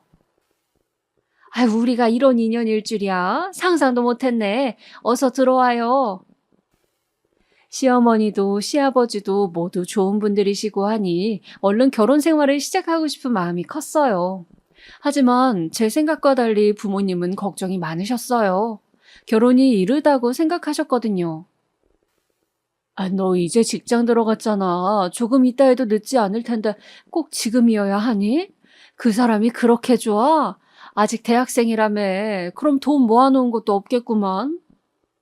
아, 그래. 나도 네 엄마 말에 동의한다. 서로 직장인이 돼서 결혼하는 게 훨씬 안정적이고 좋아. 막말로 네가 다 벌어야 하는 거 아니냐? 부모님은 이런 말씀을 하시며 조금만 늦추면 안 되겠냐 말씀하시기도 했습니다. 부모님 걱정이야 왜 이해를 못하겠어요. 소중하게 키운 딸이 생활비 벌며 남편 내조한다는데 싫죠. 근데 저는 당시 너무나 낙관적이었어요. 생활비 벌면서 남편 내조하고 남편이 바로 졸업 후 취직하면 전혀 문제 없을 거라고 여겼어요. 제 생각을 꾹꾹 담은 종이까지 만들어 부모님을 설득했고요. 여기엔 남편까지 합세했습니다. 결국은 부모님도 아유, 그래, 알았다. 대신 잘 살아야 한다. 하며 결혼을 허락해 주셨죠. 허나 그때는 몰랐지만 당시 어머니 말씀을 들었다면 얼마나 좋았을까 하는 후회를 그 후로 1000번은 더 넘게 했습니다. 결혼 생활의 초반은 무난했어요. 당시 저나 남편이나 모은 돈이 없어서 빌라에서 신혼생활을 시작했는데요. 양가 부모님의 지원을 받긴 했지만 그 돈은 살림에 보탰었고요. 하지만 저는 웨딩 플래너로 첫 시작을 하고 있던 사회초년생이었기에 힘든 일들이 많았어요. 사회초년생이면 아시겠지만 일도 어리숙하고 사람 관계도 잘 다뤄내지 못하잖아요. 그래서인지 나 몰래 우는 날도 많았고 선배한테 깨지는 일도 허다했어요. 그럴 때마다 마음을 붙잡기 위해 굉장히 노력해야 했어요. 사실 웨딩 플래너라 하면 서비스라고 알고 계시는 분이 많은데 서비스뿐 아니라 영업을 같이 해야 해요. 그것까지 다 하려면 일주일에 주 6일, 7일을 근무해도 빡빡하고 결국은 몸이 죽어나죠. 거기다 가장 큰 문제는 저희 집 수입원의 대부분을 제가 다 감당하고 있었다는 거예요. 남편은 대학생이다 보니 생활비부터 보험까지 자잘한 것들을 다 제가 내야 했는데 그 돈이 만만치 않았어요. 솔직히 이런 퍽퍽한 생활에 치여 살다 보니 결혼을 조금 늦게 할 걸 그랬나 하는 후회가 슬그머니 치밀어 오르더군요. 그래도 그때는 남편이 늦게 들어오는 저를 위해 요리도 해주고 청소도 해주고 고생해줘서 고마워. 나도 얼른 취직할게 라는 말들을 많이 해줘 없는 힘도 짜내어 일을 했어요. 그리고 그렇게 버텨나가자 시련에도 끝이 온단 말이 있듯 남편이 드디어 대학을 졸업하고 구직을 할 수 있게 된 시기가 다가왔습니다. 저에겐 기다리고 기다리던 가뭄의 비와 같은 날이었죠. 근데 이상하게 남편은 어디를 내도 자꾸 떨어지더라고요. 심지어 면접 연락조차 오질 않았어요. 분명 학점도 나쁘지 않고 인턴 경력도 없지 않은데 왜 이러지 싶었습니다. 취직에도 운이 필요하다고 남편에게 운이 들어오지 않는 것 같았습니다. 그러다 보니 저마저도 조바심이 들면서 닥달하고 싶지 않았지만 자꾸 물어보게 되더라고요. 여보, 오늘도 연락 안 왔어? 왜 안 왔지? 이상하네. 아유, 그만 좀 물어봐. 너 지금 돈 번다고 유세냐? 나도 취직할 거야, 곧. 어련히 연락 오겠지. 왜 이렇게 못살게 구냐, 사람을? 뭐? 내가 언제 그랬다고? 나는 그냥 물어본 거야. 당신 압박하려거나 하는 게 아니고. 그런 의도로 들렸다면 미안해. 됐어. 말 걸지 마. 짜증나니까. 남편은 취직난을 겪으면 겪을수록 사람이 점점 쪼잔해지고 옹졸해지더라고요. 예를 들어 제가 아침에 일어나 까먹고 밥을 못 차리고 나가면 그걸로 저를 닥달하며 너 나한테 지금 눈치 주냐? 이런 식으로 말하더라고요. 너무 바빠 일 때문에 그랬다며 친히 해명까지 해야 했죠. 한 번은 이런 일도 있었어요. 아마 들으시면 헛웃음 지으실 것 같은데요. 남편은 소고기를 좋아하고 저는 돼지고기를 좋아했는데요. 근데 사실 식당에서 소고기 사 먹는 게 비싸잖아요. 그래서 집에서 남편 소고기 구워주며 의욕도 좀 돋굴 겸 부부 사이도 회복할 겸 겸사겸사 소고기를 샀어요. 근데 한여름날 불 앞에서 소고기를 굽고 있으니 너무 덥고 힘들더라고요. 그래도 우리 남편 먹이는 건데 열심히 굽자 싶어서 정성껏 굽고 있는데 남편이 들어왔습니다. 뭐야, 소고기야? 당신 좋아하는 거 오랜만에 해주려 그러지. 얼른 씻고 앉아. 배고프지? 기 막혀. 됐어. 안 먹어. 그리고 들어가는 거예요. 어이가 없었죠. 아니, 자기가 좋아하는 걸 구워준 건데도 왜 저런 반응인지 순간 화가 나 남편 따라 들어가 따졌어요. 근데 남편 하는 말이 날 챙기고 싶었으면 식당에서 안 먹고 왜 굳이 마트에서 산 건데? 우리 집 소고기 먹을 형편도 안 되니까 집에서 구워 먹는다. 이거 말하고 싶었던 거 아니야? 나한테 하진 못하는 말 그렇게 행동으로 보여주는 거 아니냐고. 너 참 진짜 쪼잔하다. 그러고 싶냐 진짜? 뭐? 아니 누가 할 말을. 난 당신이랑 조금이라도 사이 좋아지고 싶어서 내 딴엔 노력한 거야. 더워 죽겠는데도 고기 구워가면서. 근데 뭐가 어쩌고 어째? 어쩜 당신은 사람 마음을 이런 식으로 짓밟아. 짓밟긴 네가 하는 행동에 배려가 눈꼽만치도 없으니까 그런 거지. 그날 너무 화가 나 크게 부부싸움을 하고 말았고 한 달간이나 그 때문에 서로 말을 하지 않았어요. 완전 냉정기였어요. 이혼 이야기만 안 끝냈다 뿐이지 누구 한 명이라도 건들면 이혼이라는 글자가 바로 튀어나갈 분위기였죠.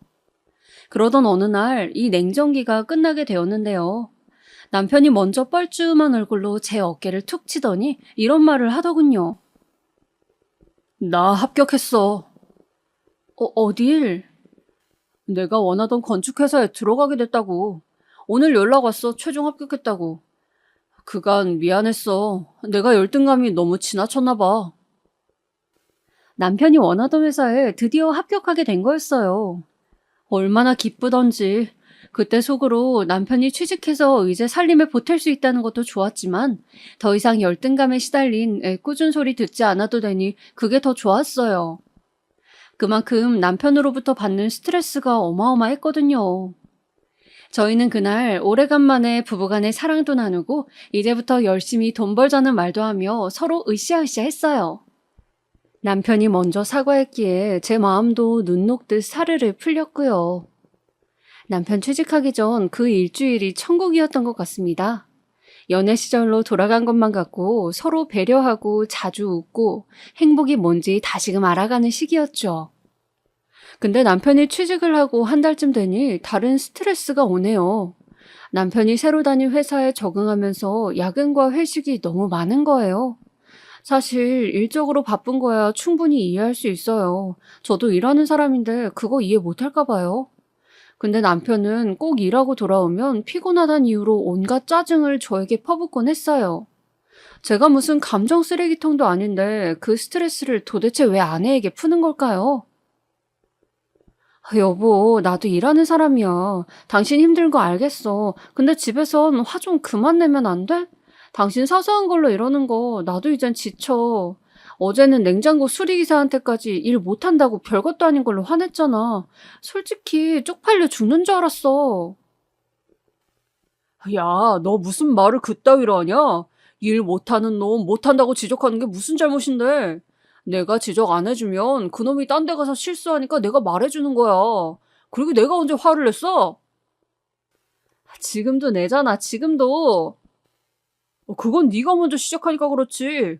답답하다 진짜. 넌 맨날 날 헐뜯기 바쁘지? 그 재미로 살지 너? 남편은 그 뒤로 한동안 삐져서 저에게 말도 걸지 않았어요. 그리고 저를 아주 천하의 못돼 먹은 아내 취급하는데 못 봐주겠더라고요. 심지어 밥으로 시위까지 했어요. 일부러 애써 차려놓은 밥 안 먹고 출근하는 식으로요.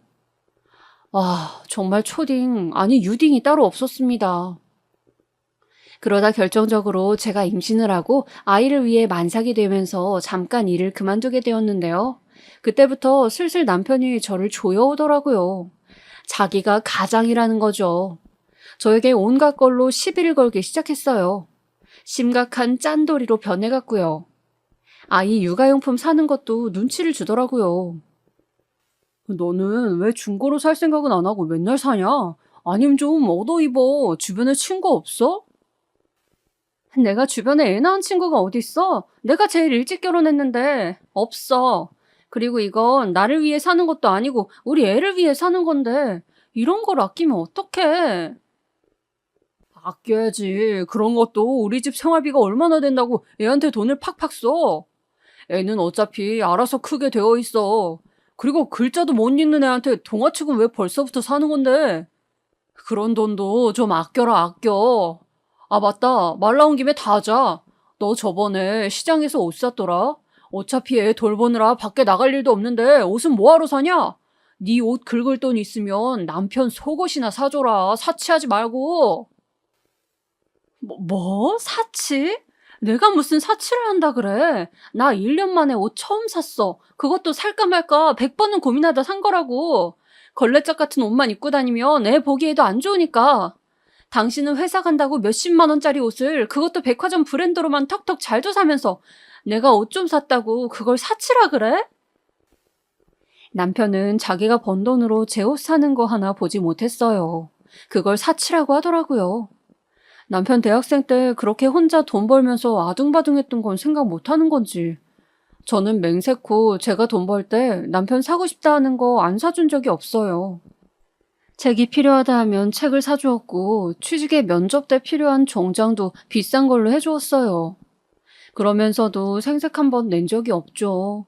오히려 내 남편 사주는 건데 제 거 하나 더 아껴가면서 사주곤 했어요. 근데 그렇게 말하니 너무 속상하더라고요. 그래서 그날은 아이를 데리고 못 참겠다 싶어 친정으로 가버렸어요. 남편이 뭐라 그러던지 말던지 친정에라도 가 있어야 제가 숨이 트일 것 같더라고요. 친정엄마는 제가 갑자기 오자 놀랬는지 무슨 일이냐 물었어요. 무슨 일은 아무 일도 없어. 없긴 없는 애가 목소리가 다 죽어가? 너 김서방이 힘들게 하는 거지? 김서방 바람 펴? 엄마 무슨 그런 오바를 해. 아니야 그런 거. 좀 싸웠어 그냥. 엄마는 제가 살이 쪽 빠졌다며 계속해서 걱정하셨어요. 아빠도 말씀은 없으셨지만 은근히 신경 쓰시는 눈치가 분명했죠. 제가 자는 사이 두 분의 목소리가 방문 틈 사이로 들어오는데 괜히 청승맞게 눈물이 나더라고요. 김서방이 잘못한 게 분명해요.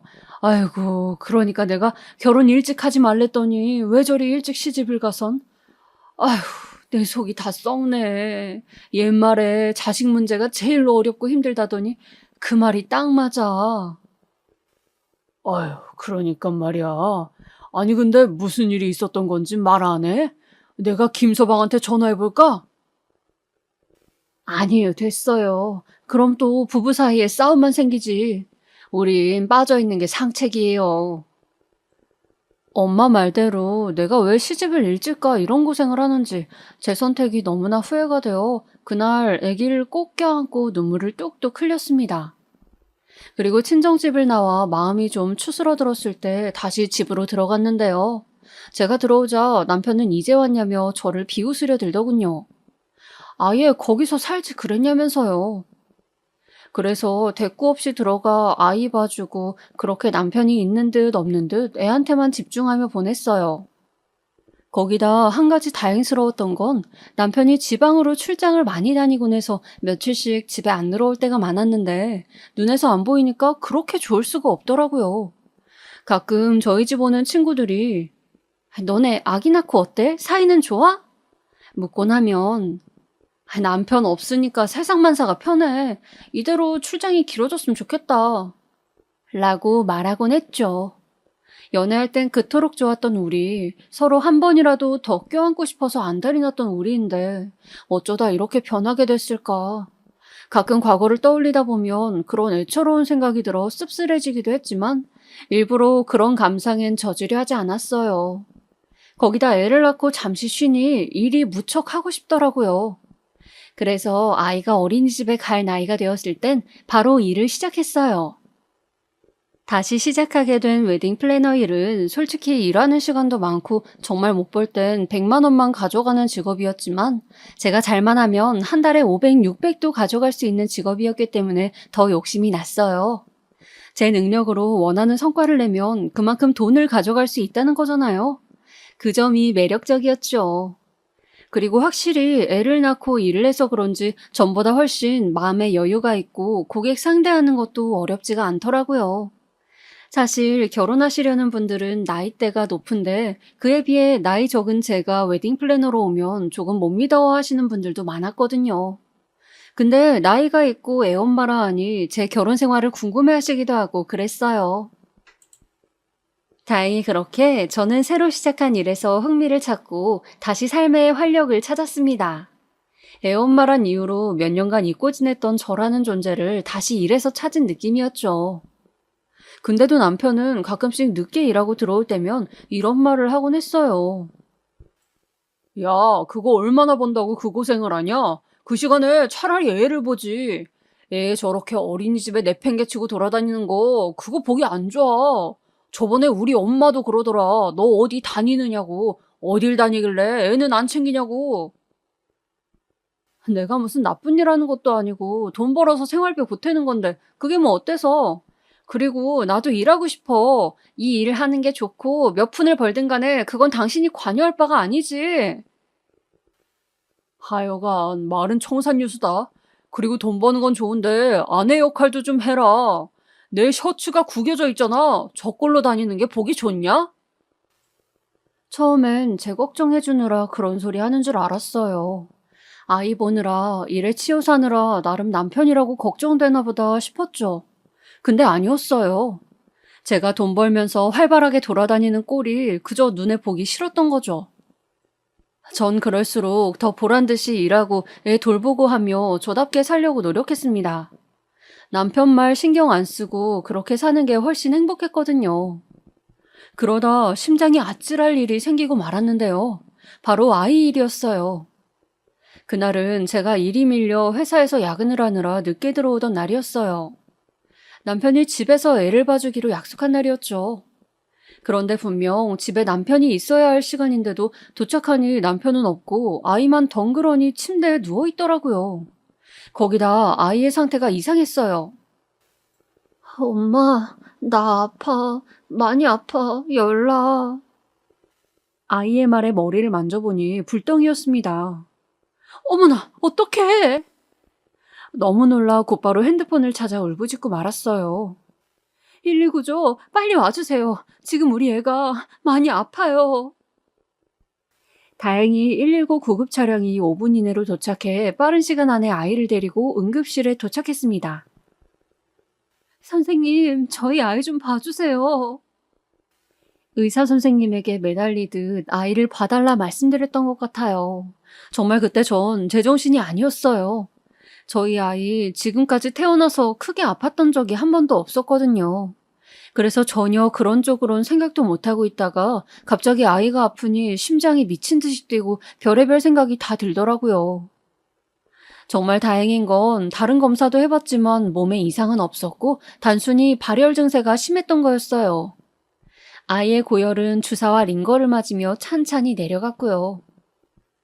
미안해 정원아. 엄마가 늦게 와서 정원이 많이 아팠지? 아니야 엄마. 나 이제 괜찮아. 오히려 저보다 더 기특하고 의연하게 말해주는 아들이 고마워 눈물이 다 났습니다. 하지만 제 화는 곧 남편에게로 향했습니다. 대체 이 인간 어디서 뭘 하고 있었길래 애도 안 보고 있었던 건지 당장 핸드폰을 들어 남편에게 전화를 해보았어요. 어디야 지금? 나 술집인데 왜? 당신 미쳤어? 아, 왜 소리를 지르고 그래? 너야말로 미쳤냐? 지금이 몇 시야? 당신 내가 오늘 정원이 봐달라고 했던 거 잊었어? 지금 정원이 응급실이야. 응급실? 그래, 당신이 없던 바람에 애가 아파서 혼자 침대에서 뒹굴거리고 있더라. 아이씨, 알았어. 지금 갈게. 좀만 기다려. 곧이어 남편이 헐레벌떡 민망한 얼굴로 달려오긴 했지만 오히려 더 화가 날 뿐 상종조차 하고 싶지 않았어요. 남편은 회식이 길어지고 술이 들어가다 보니 애 봐주는 날인 걸 깜빡했다고 변명을 늘어놓았지만 그게 지금 와서 뭐 중요한가요? 어차피 일은 벌어졌는데. 저는 정확히 이렇게 말하곤 애 데리고 나와버렸습니다. 하지만 더 끔찍한 일이 벌어지고 말았죠. 남편이 안 들어온 그날, 바로 그날 벌어진 일인데요. 알고 보니 이 인간이 단순히 회식에 간 게 아닌 것 같더라고요. 제가 그걸 알게 된 건 바로 남편의 휴대전화에 온 알림 때문인데요. 남편은 평소 일할 때 쓰는 핸드폰이 따로 개인용 핸드폰이 따로 있었는데 어느 날 업무 핸드폰으로 자기야 뭐해? 라는 문자가 와 있더라고요. 하필 그때 남편이 샤워하러 들어가기 전 뭘 좀 확인한다고 잠금 장치를 풀어뒀던 터라 문자를 확인할 수 있었죠. 처음엔 광고성 메시지인가 생각했는데 기분이 쎄해 클릭을 했어요. 근데 웬걸? 어떤 여자와 주고 나눴던 사랑의 문자가 가득하더라고요. 심지어 그 여자는 저희 아이가 아픈 날까지도 남편과 함께 있었는지 다음날 잘 들어갔어 라는 문자를 보내왔습니다. 피가 거꾸로 솟는 기분이었습니다. 말 그대로 정말 남편을 패대기 치고 싶은 심정이었어요. 하지만 끓는 피를 잠시 식히고 일단 증거 확보를 위해 남편의 문자 내역을 모조리 캡처해 제 휴대폰으로 보내놓았습니다. 그러다 남편이 출장이 있다며 늦게 들어온다고 말한 날, 저는 문자 내역에서 미리 알아둔 상간녀의 주소로 향했습니다. 그리고 그 집 문 앞에서 남편을 기다렸습니다. 1시간 정도 기다리니 남편이 상간녀와 함께 마트에서 장 본 짐을 가지고 손을 꼭 잡은 채 계단을 걸어 올라오더라고요. 저를 보자마자 흠칫 놀라 짐까지 떨어뜨리시고요. 뭘 놀라니? 웃기게도 남편은 상간녀를 보호하려 들었어요. 여긴 어떻게 알고 왔어? 어떻게 알고 왔긴 당신 보러 왔지. 상간녀가 어떻게 생겼는지도 보고. 근데 예쁘게 생겼다. 어리고. 실제로 본 상간녀는 어려 보였습니다. 상간녀 역시 남편 뒤에 숨어 저를 흘깃흘깃 쳐다보는데 유부남인 걸 알면서도 만나는 그 심보 역시 너무 괘씸하더라고요. 하지만 어쨌건 그 여자 상대로도 소송을 걸 생각이었으니 마음을 애써 진정시키고 말을 이어나갔습니다. 야, 너는 애가 아픈 날에도 전현을 만나고 있었더라? 나한텐 회식이었다며. 회식이 아니고 불륜 파티였네. 너 대단하다 진짜. 여보, 진정하고 내 말 들어봐. 그래, 내가 바람핀 건 맞아. 근데 내가 너를 과소평가했어. 너가 이런 미친놈인 줄 알았으면 진즉에 때려잡았을 텐데. 난 바보같이 그것도 모르고 네가 불륜 같은 개짓거리를 저지를 거라고는 상상도 못했어. 출장 갈 때마다 이 집으로 왔겠지? 아, 난 그것도 모르고. 개짓거리라니 말이 너무 심하잖아. 야, 솔직히 너가 뭐 잘한 거 있냐? 너가 아내로서 뭐 제대로 내조를 해주길 했어? 뭐 했어? 일한다고 바쁘다 그러고 맨날 집에 붙어있지도 않았던 게 네가 뭘 나를 남편이라 생각이나 했냐? 아, 그래서 바람 폈니? 내가 널 남편 대우 안 해줘서? 더 말하지 말고 이혼 소송 갈 거니 그리 알아. 위자료 뜯을 만큼 다 뜯고 끝낼 거니까. 독하게 말하고 내려왔지만 집으로 가는 내내 무슨 정신이었는지 모르겠습니다. 눈물이 앞을 가려 뿌얘질 정도로 울고 또 울었어요. 너무 화가 나고 분했어요. 저 인간을 위해 희생하고 헌신했던 세월이 그런 내 자신이 너무 한심하게 느껴졌습니다. 하지만 어쨌든 제 아이는 키워야 했기에 얼른 이혼하고 새살림을 꾸리는 게 우선이었어요. 그래서 최대한 속전속결로 진행했습니다. 먼저 집을 구해 따로 나와 살면서 부모님께 말하는 게 가장 첫 번째 순서였는데요.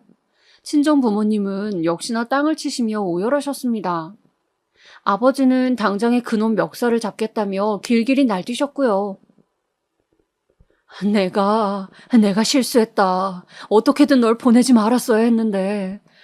내가 우리 귀한 딸 자식 고생만 시켰구나, 내가. 아니야, 엄마. 그런 말 하지 마. 아빠도요. 나 씩씩하게 우리 정원이 뭐까지 잘 살 거야.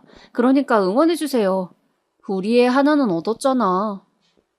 저는 정말로 싱글맘이 됐으니 더 열심히 살겠다고 다짐했어요. 어떻게든 잘 살겠다고요.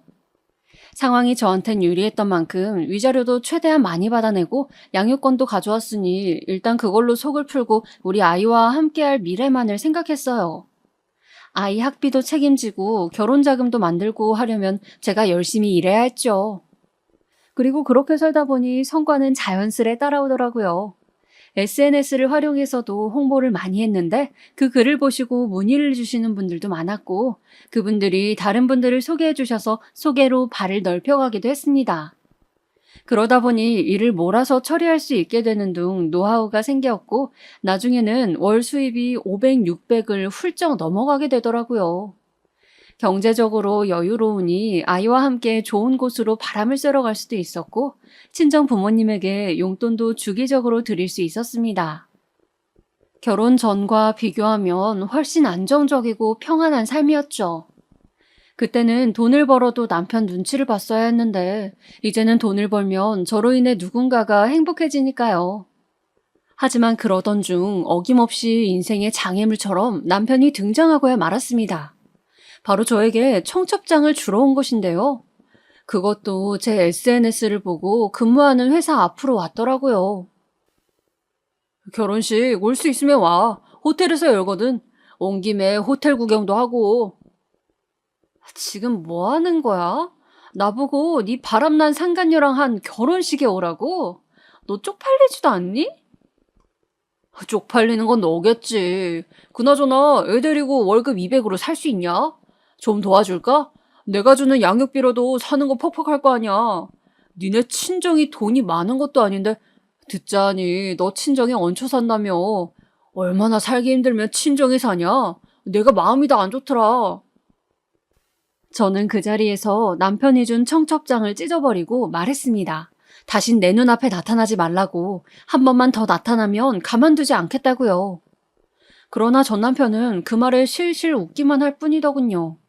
전 남편이 왔다 간 이후로 저는 물도 마시지 못한 채 속을 삭히고 있었어요. 근데 제 이야기를 들은 친구가 이런 얘기를 하더라고요. 아이, 흥신소에 문의해보는 건 어때?